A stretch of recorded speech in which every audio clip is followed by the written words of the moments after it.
Hi everyone and welcome to the Virtual View podcast with me, Paul Collis. Today I'm delighted to be joined by Charlie Clarke from CGN Workwear. Good afternoon, Charlie. Hi, nice to be here. Great to have you on. So Charlie, like all my guests, can you give me a bit of a background about yourself, your career today and also your business? Sure. So I've been in the textile clothing industry for the last 25 years. That makes me feel really old when I say that. And I've been very careful and strategic over the years of moving into positions that were going to add something else to what I could offer. So I've been delighted to have worked with some of the great brands out there. And I've covered most of the bases. So I've covered everything from workwear, leisure wear, school wear, corporate wear, safety footwear. I can pretty much do most sectors now, which is lovely. And I ended up falling onto starting my own business because there is an awful lot of frustration out there with customers who just feel like they're not taken care of. Some of the bigger companies that have now gone online that are offering workwear and things, you just go on like you do buying something from Amazon and you click a button and you order it and there's no personal service there. And they don't like that, especially when you're playing with their logos and their designs. They want to feel like you care about them.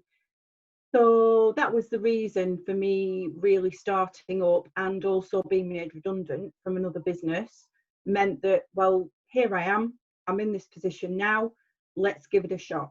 And I'm now, 4 or 5 months in, and it's okay. It's doing what I expected it to do. It's building traction.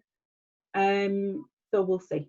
Okay, so you could be, I think you could be classed as one of the positives of lockdown and a bit of a success story because you were made redundant. I'm not sure of the timings exactly, but just before the last lockdown? Yeah, Well, so lockdown, sorry. I was furloughed in March, Okay.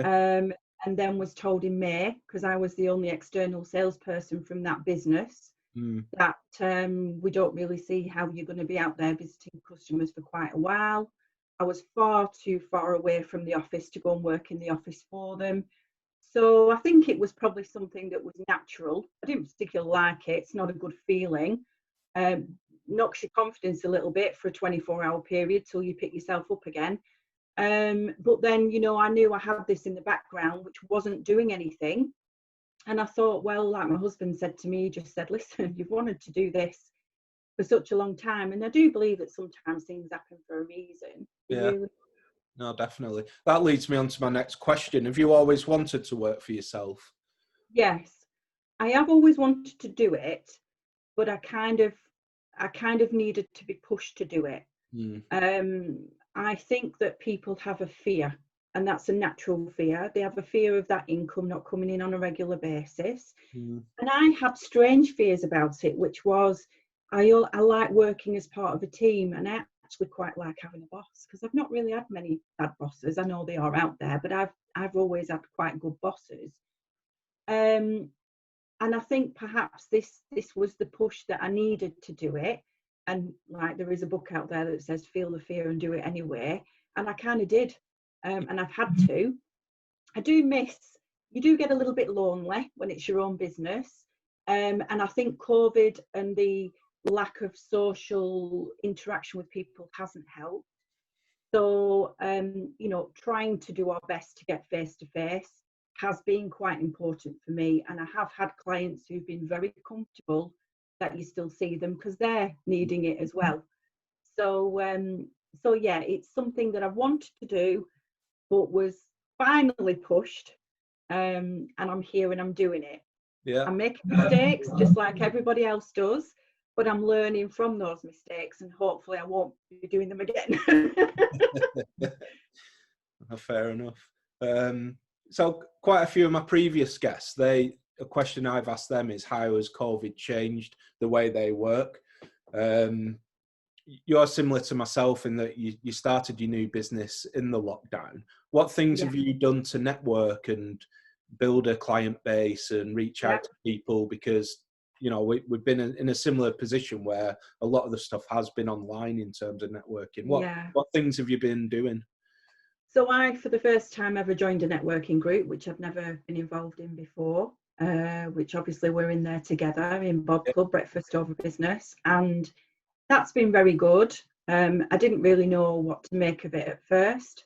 I like it because I don't feel under pressure. Some of these networking groups put you under a horrendous pressure to bring referrals. And you know what? Through all this time and this new business and COVID, I've got enough to think about with my own business. Thank you very much. Whilst I will go out of my way to help anybody if I see an opportunity come along for them, I do think we need to be just a little bit more relaxed. And I feel that at Bob. So there's definitely that. Some of the members in Bob have been brilliant in referring, and I've had quite a bit of business from Bob itself, from our members needing kit. So that's been good. Other things I've done, I was always a bit of a LinkedIn fan, so I've spent more time on LinkedIn, and I've started to do promotions and use more about Facebook business and Nextdoor as well. There's an app called Nextdoor, which is a local community app. I've used that quite a bit. I am a face-to-face girl, so it's been difficult for me because I'm more confident stepping over somebody's threshold than I am actually probably making cold calls. I don't like the cold call side of it because I get irritated with cold calls, if I'm honest. Yeah. But it's something that I'm teaching myself every day, and I think it's something that I'm building on and getting a little bit more confident in.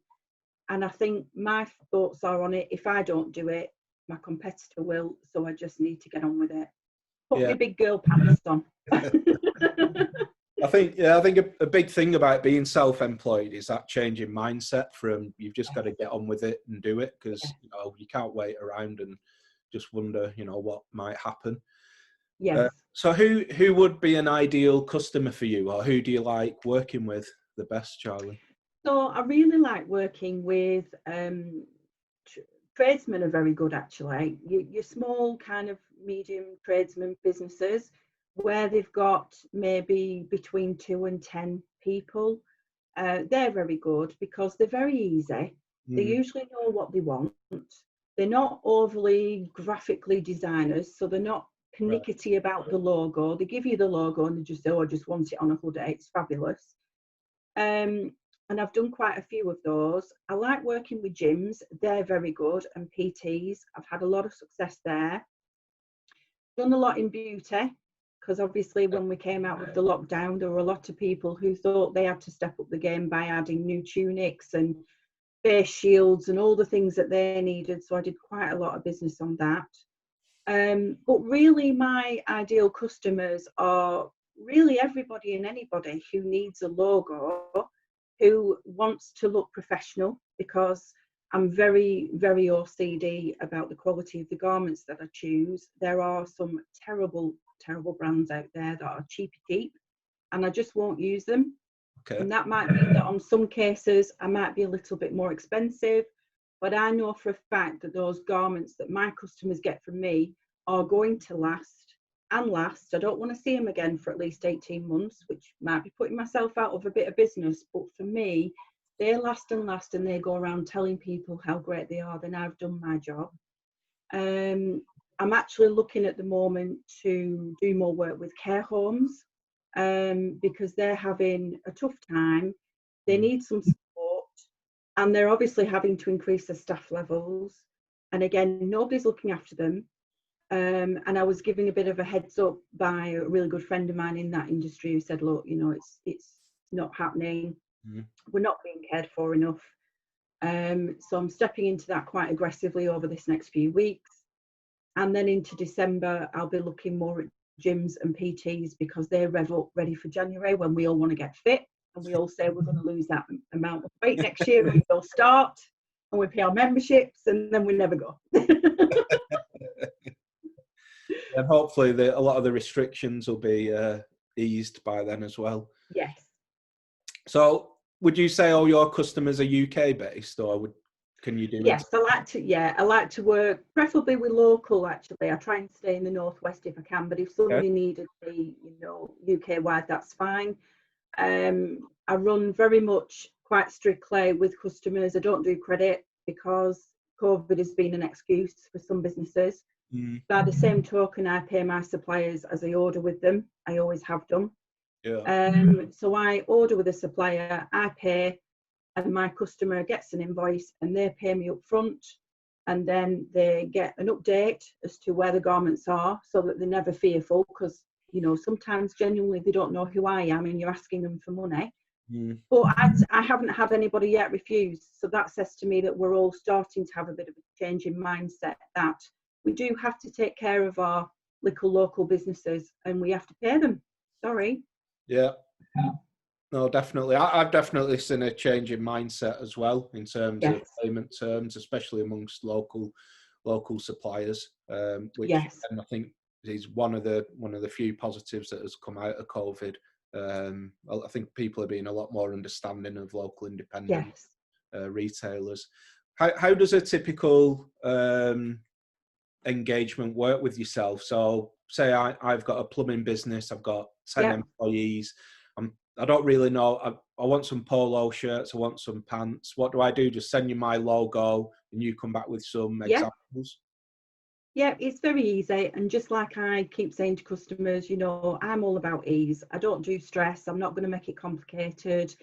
So I usually find out what they want, and I have to usually just be very careful what they want, because a lot of people will call a t-shirt and they really mean a polo shirt. So I have to just be very careful that we're on the same track.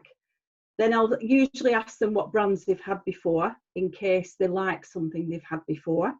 And if they say, oh, we're not bothered, which usually is 90% of the case, then I'll always go to my probably top 3 brands where I know the quality is there and the size range, because again, we need to cover sizes up to what I call solid chaps, because I'm afraid we're not all skinny boys and girls out there. So I select the product for them, and then I'll produce a quotation. They'll have sent me their logo, usually as a JPEG or a vector file. And then I also charge for digitization, but that then belongs to them. So it's just a one-off fee that they pay, and that file then belongs to them forever. So if they use me and then they decide to go somewhere else, they can take the file with them. That's not a problem. And it's normally about 7 to 10 working days from when they've paid their invoice, because once I've done the quote and they say, yeah, we'll go ahead, and I forward them an invoice, and they usually tell me that when they've paid it. And as soon as they've paid that invoice, I order with the supplier. It usually comes to me, it's normally next day, but quite a lot of the suppliers are taking 2 to 3 days at the moment, so that's fine. And then it goes into production, into embroidery or print, whatever it is they're having. And I usually at that stage say, right, your garments have arrived, they're now in production. And then I will let them know when it's leaving me. And if it's local, I'll always deliver, because I like that. I like that friendly, you know, have a look at it, make sure you're happy. And if it's not local, then I always let them know that the carrier's on its way, and to expect it. And then that's it. It's as easy as that. Brilliant. Well, thanks for joining me this afternoon, Charlie. I think you've given a brilliant background about yourself and your new business, and I wish you all the best with that, and I hope you continue to gain momentum. If someone wants to get in touch with you, what's the best way? The best way is to do it via my email, which is info@cgnworkwear.com, or they can give me a call on my mobile, which is 07539 339 579, and I'm working most days, and I'm available to chat. If they want to just drop me an email and get me to call them back, that's absolutely fine. I'm open to whatever. Okay, brilliant. Thanks everyone for joining us again on the Virtual View podcast with myself, Paul Collis, the host, and Charlie from CGN Workwear. Okay, thank you, Paul. Cheers. Thank you.